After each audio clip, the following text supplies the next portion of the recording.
Let's think about the patient experience and let's dissect it a little bit here.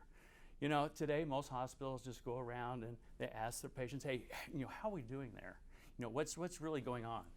And, patients give their responses and caregivers react too. But, we need to recall that when a patient says, I'm okay, it can mean two things, depending on the patient. Okay may mean I truly am fine, or okay, I need to make progress.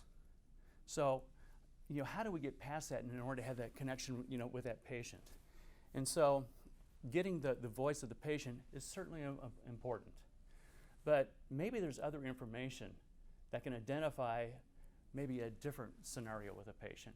And that's where, with Aperum, what we like to do is bring in data.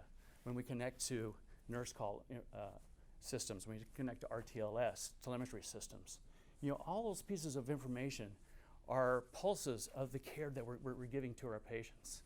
And then we get the rounding information from the voice of the patient. And so what we do with Aperum, we collect all that information with our algorithms and synthesize it, and we identify what is our patient's experience. I almost like to call Aperum, it's the blood pressure cuff of a patient experience. We've got the pulse of what's going on both emotionally and physically with the patient from data. And so in this particular illustration up here, this is a little snapshot from Aperum, but the little asterisks, this is patient Henry, and asterisks are bed exit alarms. So now that our patient is transferred from 220 at 8 p.m., and we're still got these bed exit alarms going off.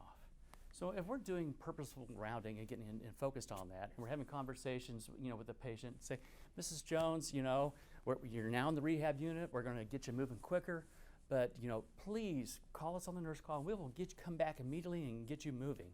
And so, are the reasons why you're getting out of bed? And she says, no, I'm okay. I'm okay.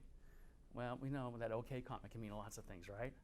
And so now we can go back and say, is there something else going on while you're getting out of bed? And so, and she sees in Aperum that the previous comments was, nurses are very busy, but I can take care of myself. So there's some cues when we get little tidbits of information like that. And for this particular patient, what we found out was the pain meds weren't working. We're getting out of bed because the pain meds weren't effective. So that's the benefit when we look at bringing in data to qualify what the voice of the patient is saying. That allows us to get to the patient's true experience, what's really on their mind. And so that's what I really like about looking at patient satisfaction from two dimensions, the voice of the patient and data wrapped together.